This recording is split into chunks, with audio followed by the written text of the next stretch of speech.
first thing I'm curious about is I wanted to ask why you requested to have this interview on the floor. I requested to be on the floor because that's honestly where I feel the most comfortable. When I'm connecting with people that I don't really know, and even sometimes when I'm around people that I do know, as a medium, I'm constantly picking up on the energy of spirit. It's not something that is never not with me. It's always with me. And I think because I've been doing mediumship for so long now, it's almost as if I've trained my team or people's spirits on the other side, that when I look at people, I immediately begin connecting with their energy. That energy, I feel it physically, emotionally, and mentally. It comes over me. I feel dizzy, and I feel comfortable being on the floor because I've had blackouts before, little mini seizures, if you can believe that. And so I guess my safety is to be grounded and to be on the floor. So I feel like, well, if I fall over, I don't have far to fall. You're a medium. Tell me what this means to you. Well, it means to everyone. Medium basically means middleman. So I'm the conduit. I'm the person in the middle between myself and the clients that I see in the other side. So I was born as an extrasensory person, which means that if normal people have an energy level between 1 and 10, I have an energy level that's like max 100. I feel things, I hear things, I see things, I know things. I have from the time that I was a small child. I have extra energy that's with me constantly all the time. So I'm able to see dead people. I'm able to hear dead people. I'm able to communicate with guides and loved ones that have crossed over. I'm living it and I'm in it 24/7. This is my life. I don't know many mediums, if not any, who can be a medium and be something else at the same time. I do think that we're born with different levels of energy.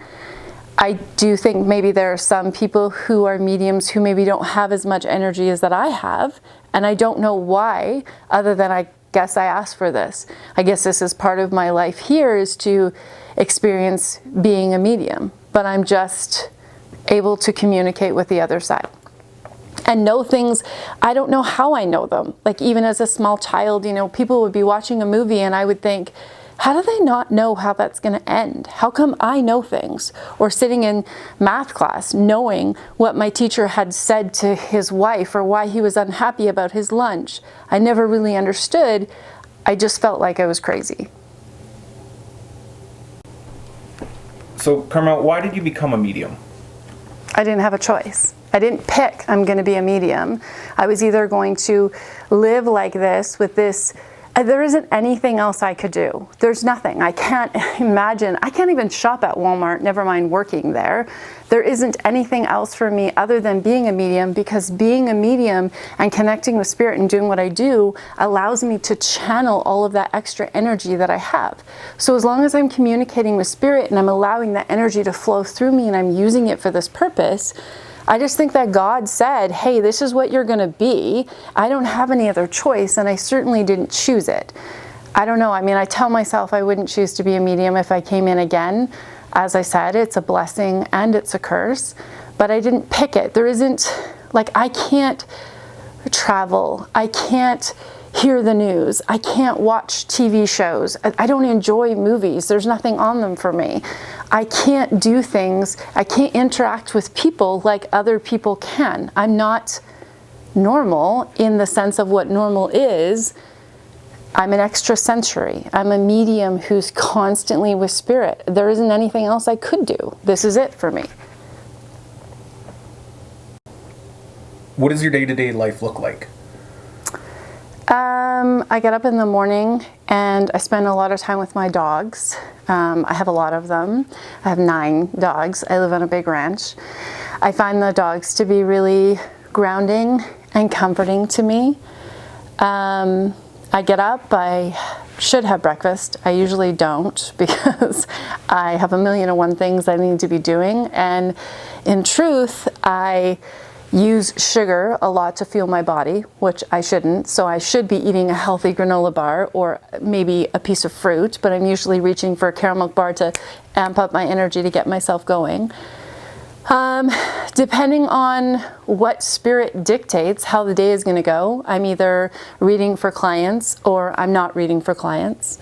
If I am reading for clients, I'm in my room where it's quiet and peaceful. I meditate.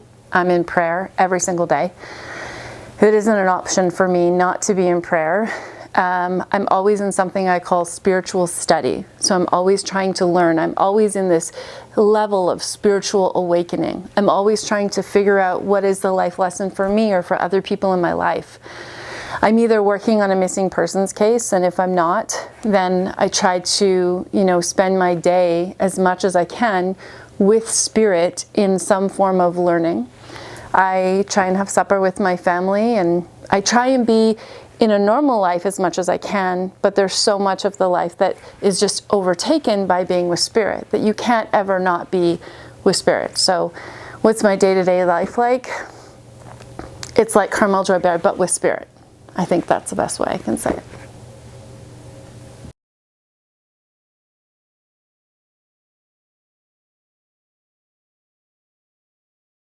You say when you see spirits, does it look like a person like me? Sometimes that's what it looks like. And unfortunately, those are usually the times when I'm working on a missing persons case or when I see something really graphic. But sometimes not. Sometimes it looks like the light or the outside of a shape. If it's straight, I know it's a man. If it's got a curve, I know it's a woman. Sometimes I see them, sometimes I hear them, sometimes I feel them, sometimes I smell them. I never know how a spirit is going to present itself to me. In a dream, while I'm washing my hair, in the shower, yes, oddly enough, as I'm driving, as I'm eating, I'm never, ever, ever, ever alone. I don't know what that feels like to just be with my own thoughts because I'm always with spirit. You say that you think that all people with panic and anxiety are likely mediums. Can you elaborate a little bit more on that, why you think that? I have panic and anxiety. I'm having an anxiety attack right now. You don't know that, but I am, and I do because I don't know your spirits on the other side. So they come in and I feel my palms are sweating and my heart is pounding and I'm telling spirit, not right now, not right now, not right now. And I feel like people who are schizophrenic, I think that they're also likely mediums, but they don't have as much control of it. I know that panic and anxiety is like a wave of energy that comes over you. Every single thing is made up of energy. I'm energy, you're energy, the pillow in front of me is energy. And spirits are energy. When they cross over, they don't have a physical body. So they come in close. It's like having electricity around your body. And an extrasensory, which is what I am, picks up on that energy and we feel it. Our heart pounds. We feel like we have a lump in our throat. We get dizzy. We feel sick to the point where I've even blacked out before because you just can't handle that level of energy that is with you. And I don't think it's like that for everyone, but I do think it's like that for people who are experiencing panic and anxiety attacks, which is why I try and help them because I wouldn't want anyone to suffer like that. I spent almost 2 years of my life never leaving my home, and I still have to adjust to that. My life is not like other people's lives. I'm constantly with spirit, so I'm constantly dealing with some level of anxiety. It's a blessing and it's a curse, and you get both. Why do you enjoy teaching others so much to become mediums? I'll tell you, the first thing is that I teach very differently. You know, being a teacher, 10, 12 years ago, I would tell everyone, yay, you want to be a medium? It's the best thing in the world. It's so amazing. And now I still teach mediums and I still love teaching them, but I also am very truthful and honest about what this life is like being a medium. The blessing and the curse. I do think that the blessings outweigh the curse, but it's not a normal life. And I talked about that. It's not the same thing as just, being a knitter or being a sewer. It's very different. And I think that there are a lot of mediums that are lost. I think there's a lot of mediums that think they're crazy. I think there are a lot of mediums out there suffering with panic and anxiety. I think there are a lot of mediums still hiding in the closet because they're worried about what their family or friends are going to think. And honestly, to be very honest, if there are more mediums, there's less of a demand on the mediums, the really, really good, authentic mediums. And it's like in everything. Is everybody a bang out, amazing chef? No. There are some chefs that are really crappy, and I wouldn't recommend that you go and eat there. So like in every profession, is every hockey player Wayne Gretzky? No, they're not. And there's some I'd say, wow, sucks you guys got him on your team. But it's the same thing with being a medium. I want to teach mediums how to look at people and know their spirits are there. I want to teach mediums how to be authentic, how to be real, how to be healers, how to be encouraging, how to be spiritual activists, how to be spiritual superheroes, and be truthful and not be manipulative and not be wishy-washy and not give hit and run readings. I really want, if I taught people to do readings the way that I did them, maybe there would be less demand on the mediums that are in such high demand because they are the type of mediums that they are. Does that make sense?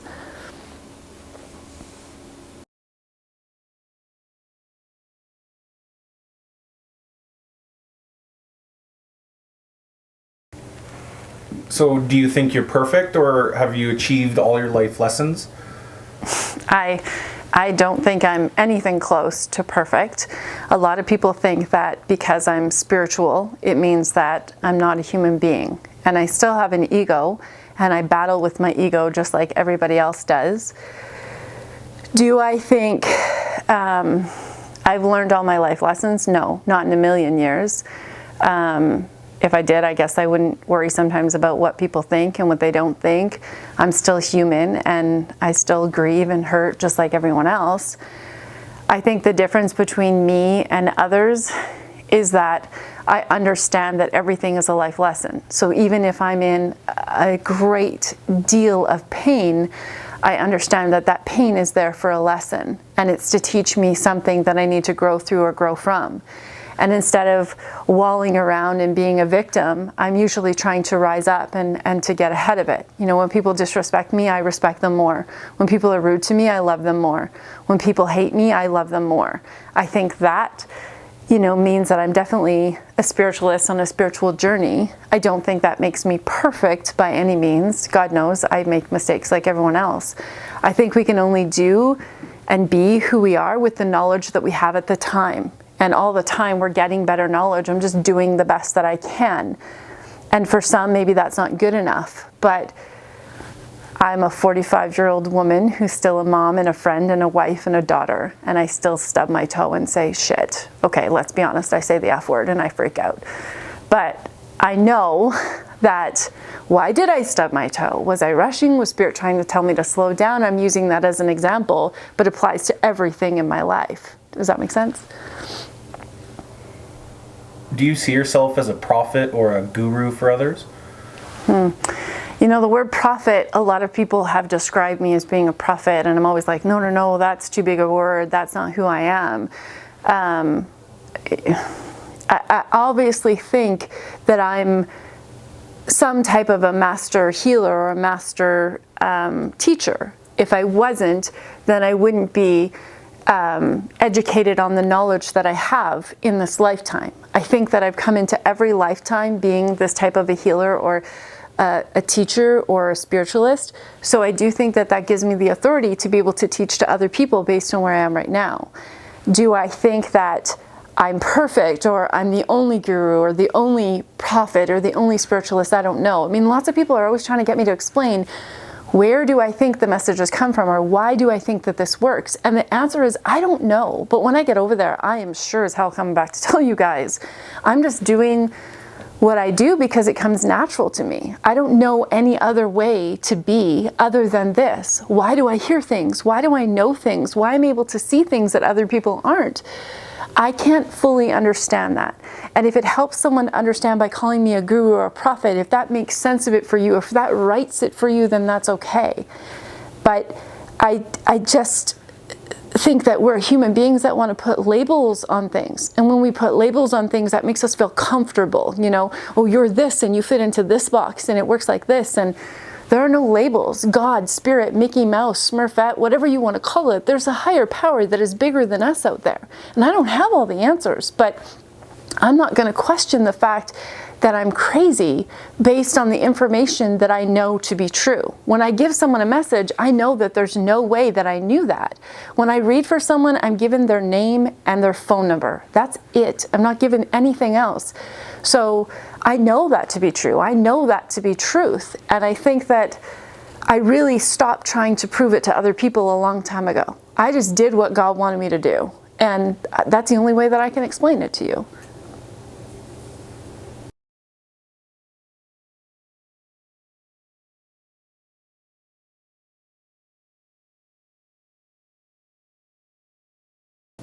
Has there been a time where you've gone into a reading with someone and spirit hasn't been there for you to communicate with? Never. Never. And I've heard that from people. A lot of people have said to me, how is it possible that you're doing this, if every single person? But if you think about it, we all have loved ones on the other side. In fact, I just did a reading last week where someone said to me, I said, your grandfather's here. And he goes, yeah, but like he died a long time ago. Well, that just seems crazy to me. I don't know what a long time ago is to you, but we all have a soul family, and we have people we're connected to on the other side. So even if you didn't know them physically, they're still going to be there for you because they're part of your family. So your biological parents, if you're adopted, your adopted parents, there is someone there for each and every one of us. And when I look at people, I see spirit. So when I look at you, I see your spirits. When I look at my assistants, I see their spirits. When I look at my husband, sometimes I see his spirit. Our loved ones are always with us, and they're always around us, and they always want us to know that they love us and that they're there for us. They're just never not there. We're just that connected. And so many people think that heaven is this place up in the clouds in the blue sky and it's away from us. But in truth, heaven's just right here. It's just right outside of our energetic aura. So it's like a two-way mirror, and they can see in, but we can't see out unless we were born like I was. So I see spirit all the time, 24/7, 7 days a week, all the time. A lot of your clients have been mad at you recently because of their readings being moved. Can you explain a little bit more as to why this is happening? Do you have an hour and an open mind?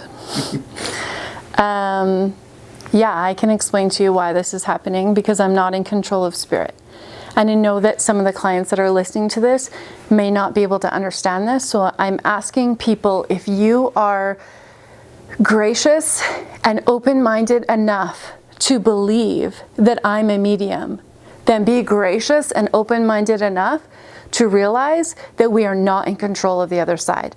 It has taken me 3 years of extreme illnesses, sicknesses, deaths in my family, and hardship to really come to terms and understand that spirits on the other side, they will determine when their loved ones are ready and when I am ready to deliver those messages. I do not have control of spirit. It does not work that way. I can, and I will. I want to write a book about the countless, endless times where client after client after client has had their reading moved. And I can't explain it to you. I'll wake up one morning and I'm like, I'm great. I'm going to do readings today. I'll wake up the next morning and I'm throwing up, but I wasn't sick the day before, or I'll stop throwing up at 1 o'clock in the afternoon. I've had migraines, headaches, back surgeries, gallbladders out, lost loved ones, freak accidents, snowstorms, you name it. Then finally I get to read the client, and it's that day, and they say to me, wow, I'm so glad that this is a year later or 2 years later or 6 months later, because I was here to talk to my dad, but my mom also passed, and now I can talk to them both. I came to talk to my mom, but I wouldn't have believed that she was gay unless I found that note in her house a week before my reading, and my reading's been moved 7 times with you.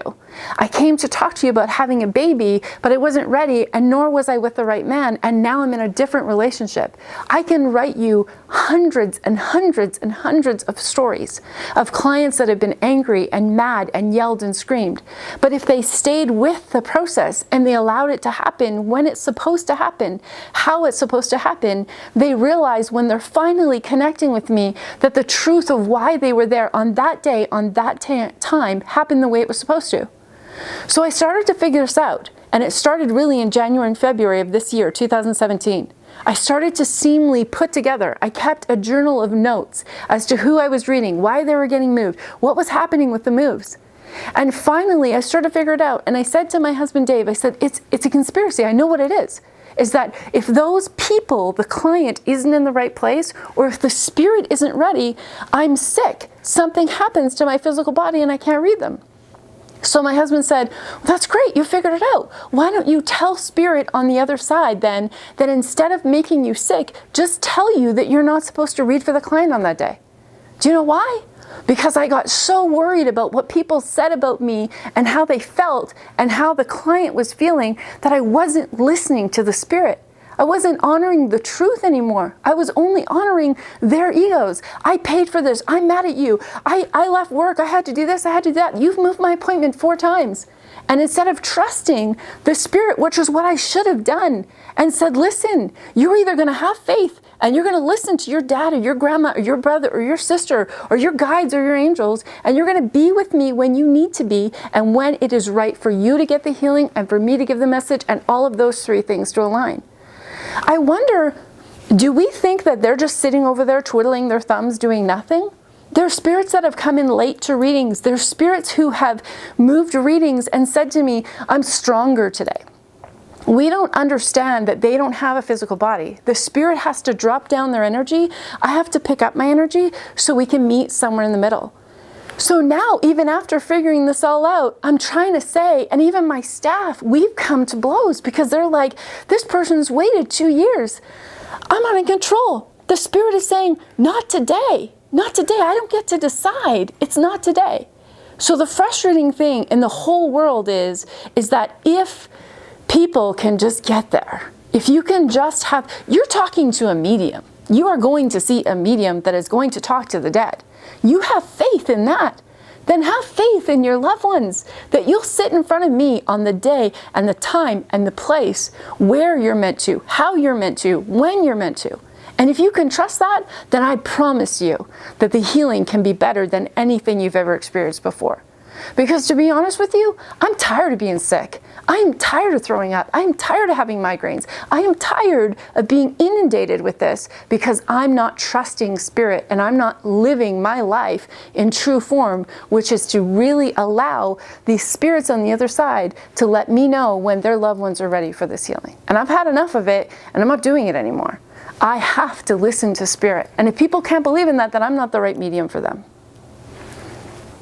You had previously mentioned that you only do readings on the telephone. Why is that? I used to see people in person when I first started giving readings as a medium. And just like everything, you know, I think in the beginning when you're a chef, you probably liked to maybe cook. And so maybe use like Duncan Hine cake mixes. And in the beginning, you're just trying to sort of figure it out.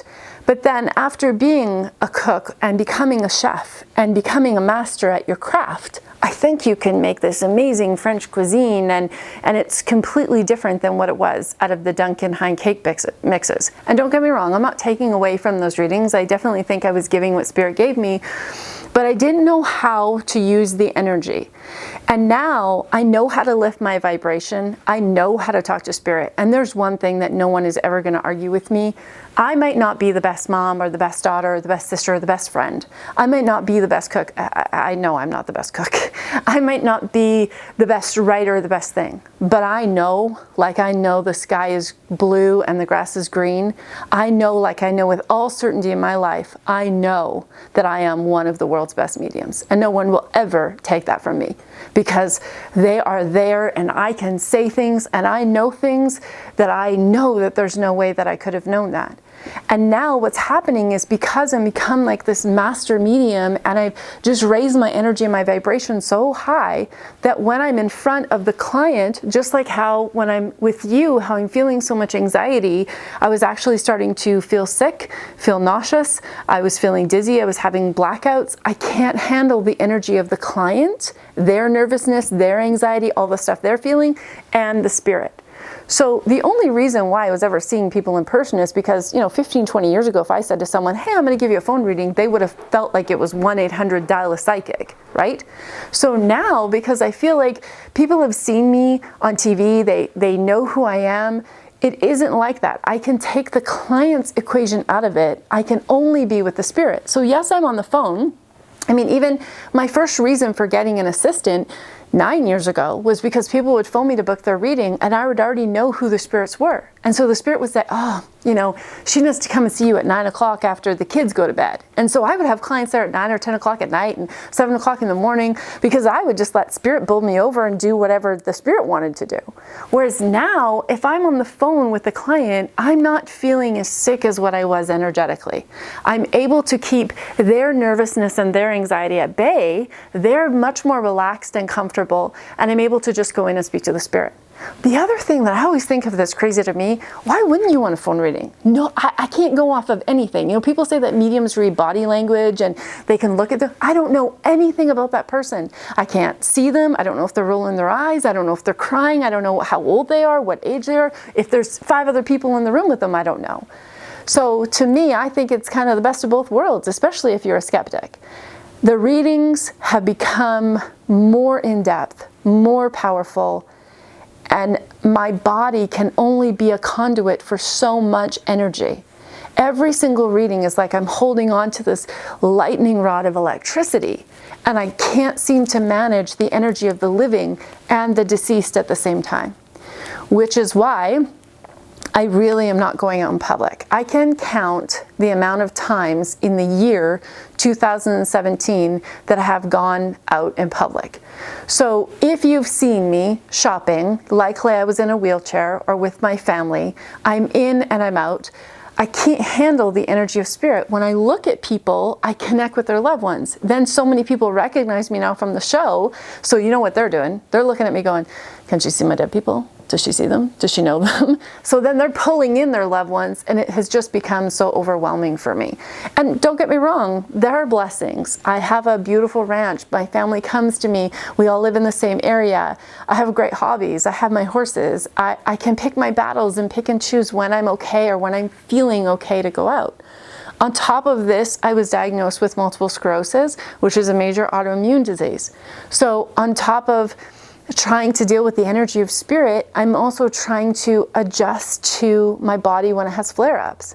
And I don't know, I mean, it took them a long time to get that diagnosis. So I'm still of the mindset that I'm just this major conduit of energy for people. And I think you can only hold that energy for so long and your body just begins to deteriorate. And we see it happen in, I'm not the only medium. When you speak to other mediums about their health, they'll tell you, I have migraines, I have stomach aches. A lot of mediums are overweight because they'll use sugar to fuel their body to keep themselves going. Who would lie about this? That's the other thing I think, is that who would lie about not being able to leave their home, or about being sick, or about feeling that way? You know, I always say to my family, I read 3 clients a day. That's 3 hours out of my life. It doesn't make sense why I wouldn't want to do that, because I don't go anywhere anyway. There isn't a better offer, something else that came up for me. I am legitimately only able to hold the energy for so long. And I don't think you can speak to one client of mine that doesn't tell you that it was life-changing. Now, I read a post in one of the posts that were made about me, and this woman typed, it was a life-changing experience. It was the most amazing thing that ever happened to me, but it was so horrible because I had to wait 1.5 years to get it. Wow.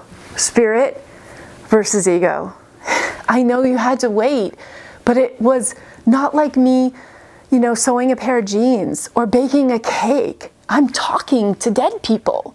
That takes an immense amount of energy and work. I just wish people could see that side of it too.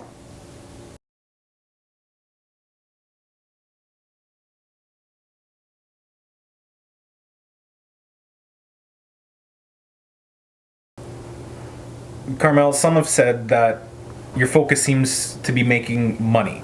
You charge for your readings, you have sales and have marketing techniques that some say are just for your benefit. What can you say about that? I can say that I'm so angry with people for saying that. I can say that it looks really easy on the outside looking in. And those are the same people who scream when my staff don't answer an email. So even prior to having a television show, because a lot of people think that because I had a TV show, that's where all the fame came from. Even prior to that, I was booked for 1.5 years in advance, prior to even filming a TV show.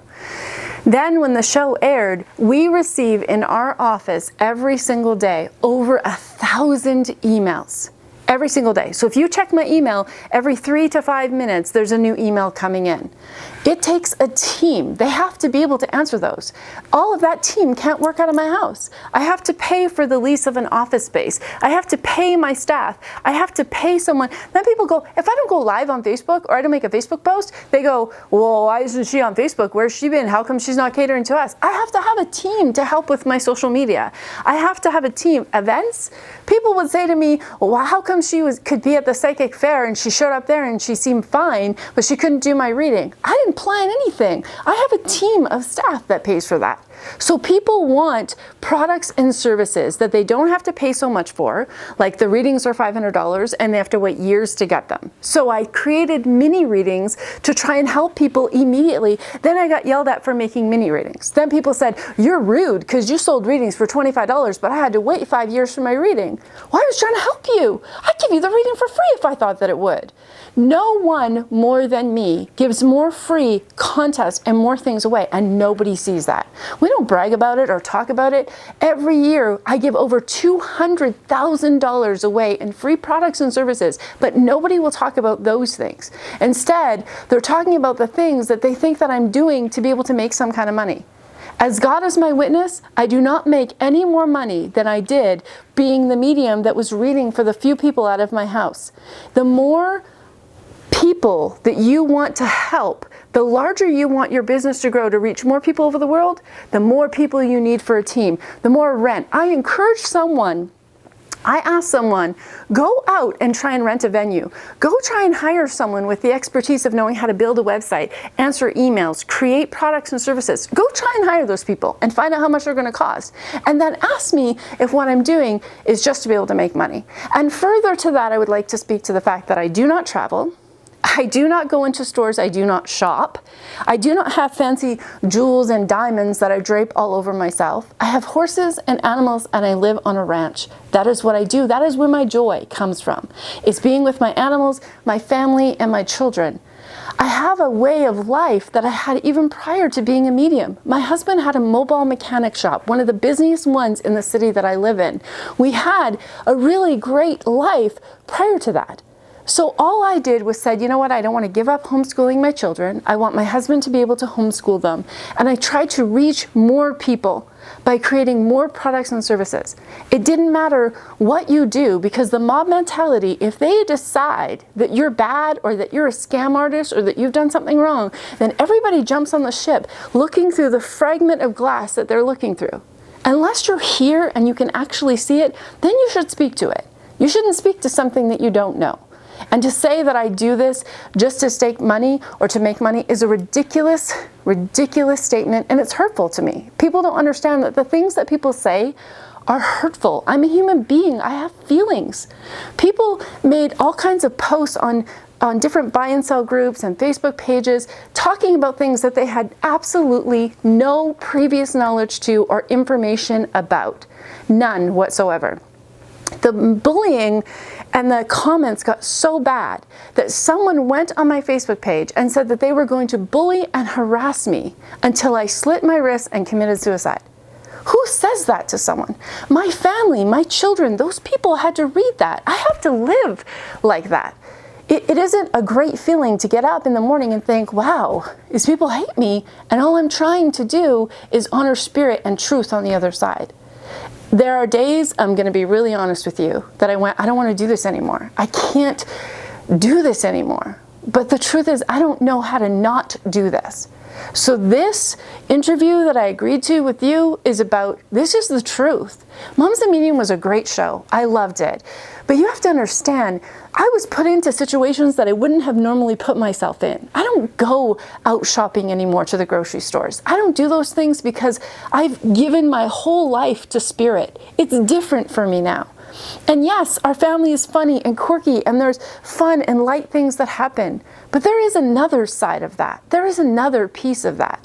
You know, the fact when I'm reading for clients because I didn't want to move any of my clients, and my mom is in palliative care dying, and I'm not going to her because I'm trying to honor my clients, I shouldn't have. I should have went home and been with my mom in palliative care, because when she passed away, I had so much resentment and anger that I didn't. And then I had to go through my own grief and my own guilt, just like everybody else. I had one client call me up and say, you shouldn't have to grieve. You're a medium. You get to talk to her. I still miss her. I'm still grieving. My best friend, the most important person in my life, has left me unannounced, without notice. I still need to process that. It has been a huge life lesson for me, but it makes me angry when people speak about things that they do not know. I know my lesson is to change people and to help them spread love and light. But I gotta tell you, there are some days that I wish that we didn't have internet and that there wasn't this bullying that goes on towards other people, because it's wrong and it's not okay to judge. People say that the series of events you speak about, your mother passing, your MS diagnosis, as well as your father recently being in the hospital, it sounds a little bit too unbelievable. Can you speak to that? Yeah. I just, the comment alone is just mind-blowing to me. Yeah, my mom got sick and had to be put into palliative care. And I got diagnosed with multiple sclerosis, and now my father is very ill. I don't, who would make that up, I think, is my biggest thing. Why would anyone want to lie about that? And I think that ties into what I was saying to you, is that, it's this conspiracy theory that I've started to really feel, and whether that's true to someone else or not, but I don't want to be sick anymore, and I don't want bad things to happen to me anymore. And I know that Spirit does and says and is incredible, and I have to start honoring what the spirits on the other side want. So I need to start doing what is right for the client, what is right for me, and what is right for Spirit. And if it's not today, then it's not today. I just think that when people are angry and when they're grieving, they say things and they do things that I don't think that they mean. And even though a lot of the people that I've been giving readings to haven't been very nice to my staff or haven't said very nice things about me, I'm still reading them with love in my heart. I'm still understanding what grief does to people. I know what it did to me after my mom, and I know what I'm experiencing now with my dad and my own process of grief.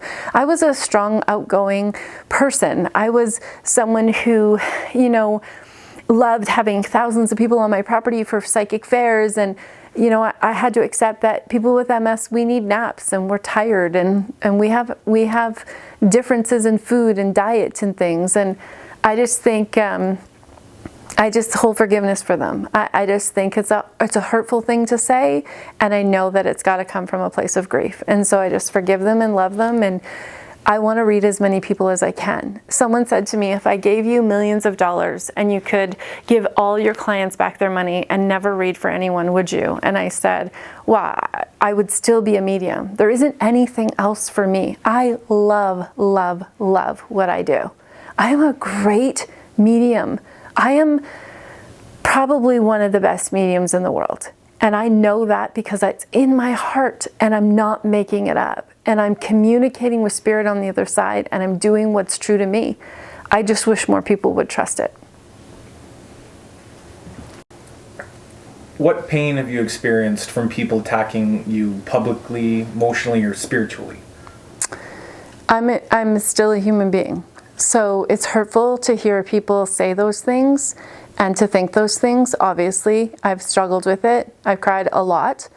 I've tried to be brave, and I pray for them. I've gone back into a full-time spiritual study in my life. It hurts my kids, and I think that's the biggest thing, is that my children are affected by it. I used to, when my kids would come home and they'd say, Mom, I saw someone and they knew who you were, I used to feel like, yay, proud. And now I get scared and I think, oh, did they read that online? Did they see that? Did they hear someone say a bad thing or a negative comment about me? I didn't come out of the closet for a lot of years as a medium. I kept it very hidden, actually, even until Mom's a medium, which was not that long ago.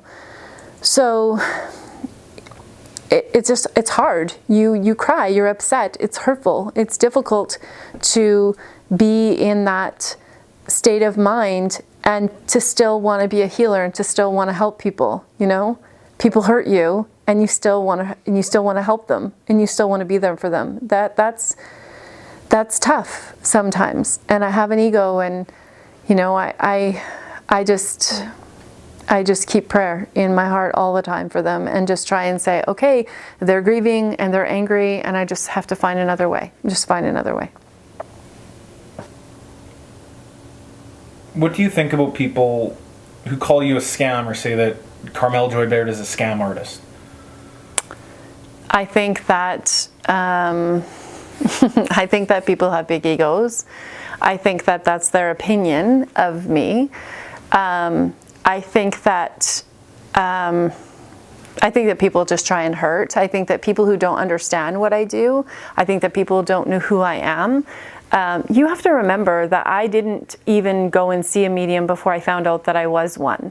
I wasn't someone who went and got readings. I wasn't a super new age spiritual person. You also have to understand, when I came out of the closet as a medium, my husband was like, what the actual F is happening here? I mean, he is really someone who didn't have any faith in God. I'd say he was more of an atheist. He just didn't have any understanding. And now here's his wife, this spiritual medium, talking to spirits on the other side. So how did that work in my marriage? My husband's mind was changed because day after day after day, he saw people leaving our house crying, saying, how could she know that? How could she know my husband's name was Bob? How could she know that my husband died in a truck with my 2 daughters being hit by a train? There's no way that she could know that. I never met this woman before. He knew because the proof was there. Now, he's a skeptical believer, in that, Dave will believe me because it's there and it's proof. So I guess I maybe understand the people who say scam artists, because they've never had it happen and they want proof. I also think that people fear what they don't know. So what you don't understand, and what seems so far out there for you to understand, because you fear it, you'll say that's crazy, or that's a scam, or that person is just trying to take your money. And those same people will probably say the same thing about churches when the donation plate goes around. Oh, it's a scam and they want this. Well, who pays the church? Who pays the pastor?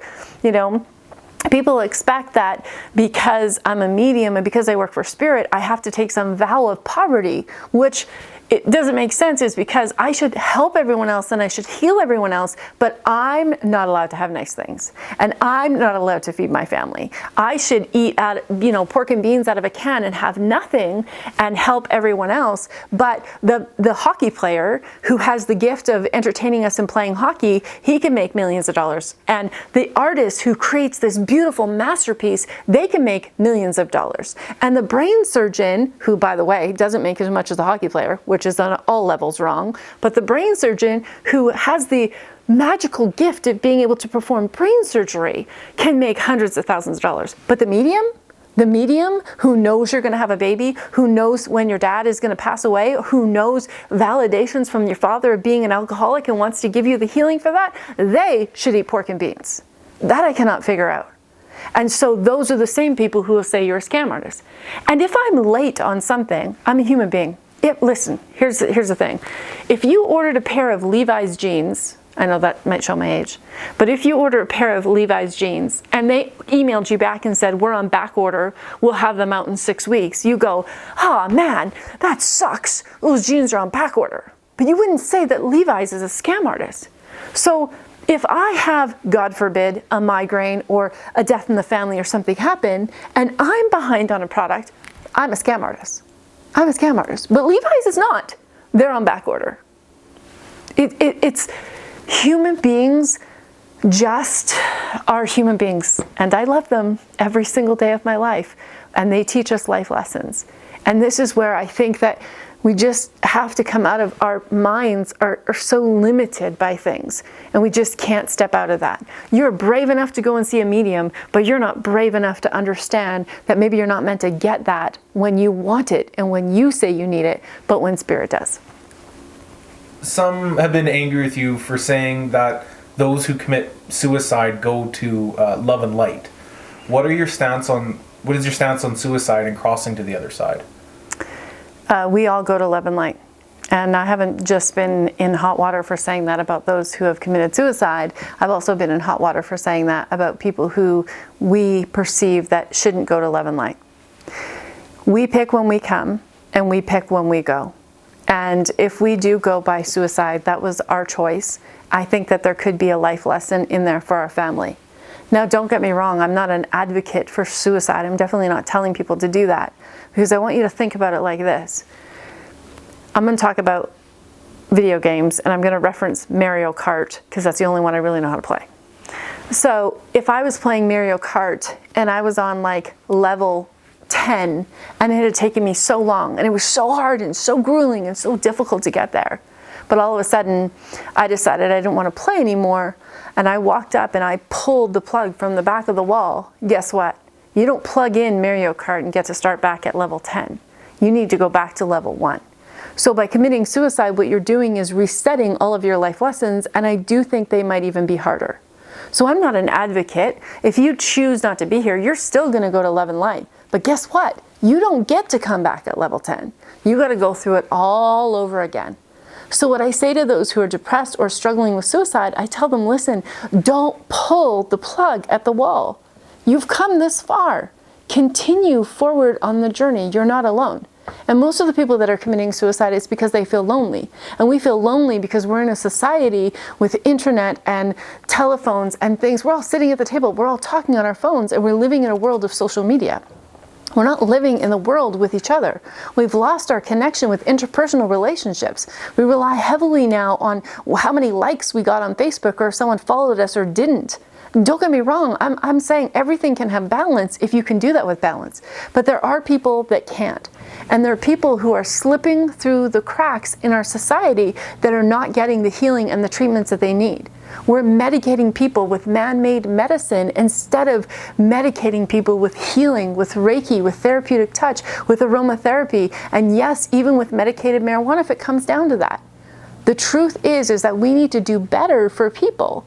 And doing better for people is also helping people that are grieving understanding suicide. People always ask me about hell. You're in it. And people go, no, this can't be hell. Well, good thing you picked to live in Edmonton, Alberta, Canada, or Oshawa, Ontario, or wherever it is that you decided you wanted to be. Maybe if you were living in a third world country, you might decide that this was hell. Hell is being on the other side in love and light and knowing the pain that you caused your loved ones. I don't think that Hitler's over there having a party. I think he's over there in the same place as my grandmother, looking in on all the suffering and the pain and the years of generation and crap that he made mankind endure. And now he doesn't have an ego, so he has to sit with that. He has to live in that. He has to be in that for the rest of his days. The Bible talks about gnashing of teeth in this horrible place. To me, that's horrible. If I had to look at you every day and know how much pain I caused you, which is how much pain you caused your daughter and her son and her daughter, that to me would be a horrible scenario that I would have to go through. Yes, we all go to love and light.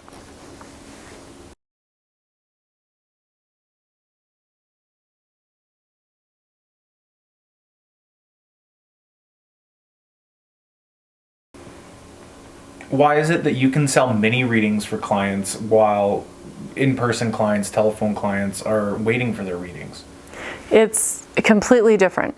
So it's like asking a hockey player if he could come out on the ice with an injured ankle and take shots on the goalie for them to do a photo shoot of him taking shots on the goalie. And the player would still put all of his energy and time into that, but he might not be able to skate around the ice. Whereas if you ask the same player if he could come out and play the full hockey game, he'd likely tell you he was still too injured to do so. So mini readings were a way for me to find a snippet of spirit and energy. So instead of pulling like a level 10 with spirit on the other side, I can do a mini reading and pull a level 2. And so my mini readings were an actual way to reach more people and to say to the people who would be waiting a year and a half, hey, listen, this is $25 or $40 or $50 and I can get it to you much sooner. It's like I'm not playing the whole game. I'm only using a little bit of that energy to be able to give them a message by pulling them a card or connecting with their loved one for a snippet of time. So it's a completely different thing that you're speaking about. And I thought it was an ingenious for coming up with it. Apparently others didn't really see it that way. And clearly I'm Canadian, which is why I compare everything to hockey. When you've moved clients for being sick, people still say that you don't look or act sick at all. What can you say to that? I would say to everyone, I think, with depression, everyone with autoimmune disease, everyone outside of having stitches or a broken leg probably understands that. You know, you can be standing in line at a store and look at all the people that are in the lineup and probably couldn't tell me who had a stroke and who didn't have a stroke, and who has a migraine and who doesn't have a migraine. The thing that I really want to get the point across is I truly believe that a lot of my health issues have been because I have not been listening to spirit on the other side with regards to when, how, and why people are supposed to get their readings. I want to tell you a story. There are many, but I was scheduled to do a reading for a group together that was coming to get this reading from me. And they had agreed to have it done over the phone after I was starting to realize that, wait a second, there's a pattern. Every time I see people in person, I have these blackouts. So we'll start reading people over the phone. So the group had agreed. They were coming to connect with their mom on the other side. And they had agreed that they would take the phone reading. And some of them lived in different provinces, so they would have to get together, come together on the weekends and stuff to be together. They wanted to be together in the same room. So it would be like the day before. And one time, I don't know what it was. There was something happening. There was a snowstorm or something at the ranch, and we had no internet, or we had no cell service. So it got moved. The second time I was fine the night before, and I woke up and was throwing up in the middle of the night. The third time down the road, I believe that the third time had something to do with my mom's health or her illness or her passing. And the fourth time, I mean, you have to know, this is a 2-year span. These readings are getting moved and moved and moved and moved. And by this point, I think that they were like I were. They just threw their hands up and like, okay, I'm just going to trust the process. So on the 5th time, it was their reading. And I will tell you, as God is my witness, of all the readings I've ever done, it was the most amazing miracle reading. It was, I mean, I was connecting with their mom, and I was saying dates and times and places and names and things that were coming out of my mouth that I was going, I hope I'm still alive, because I do not know. And one of them family members started crying and said, wait, you need to stop, because I cannot handle how mind-blowing this is. And I said to them, you know what? My mind is blown too. And I said, your mom wants me to talk about a letter or a note that was left that you found. And they all started to cry. And one of them spoke up and said, we had been putting off going and clearing out my mother's house until after our reading, because we wanted closure. But because this kept getting moved, last week we went and finally did it and figured, to heck with it, what if the reading got moved again? And we found a note from our mother that said the whole time we had just thought maybe, you know, she had just given up on love and given up on relationships. She had never been with anyone else since she was in her 20s. But the truth was that she was gay. And she wrote it in the note to tell to her children. And when they had found the note in the reading, I was now telling them about the note. And the one girl spoke up and said, you know what, had you have said that to me, had you have told me that my mom was gay, I would have thought you were a scam artist and you were a liar, and I would have been so angry with you. But now, because we found it and you're saying this is unbelievable to us. This is unbelievable how this could be happening like this. I have to trust spirit. I have to. It was meant to happen the way that it was meant to happen. And I, you know, days I feel like I'm better, I'm well. You know, I'm not a fool. If you don't understand multiple sclerosis, Google it. It is something that is activated with stress and lack of sleep and loss of energy. Well, being a medium means I need to use all of my energy. But I'm not going to stop being a medium. I'm just going to start standing my ground with spirit, with clients, with family, with friends. Nobody wants to be sick. And so many people that are not feeling well need us to believe them, whether it's with depression, whether it's with disease, no matter what it is. Be there for people that say that they don't feel well. Don't judge them. That just shows you who you are. Who can you be by giving other people love and support when they need it the most?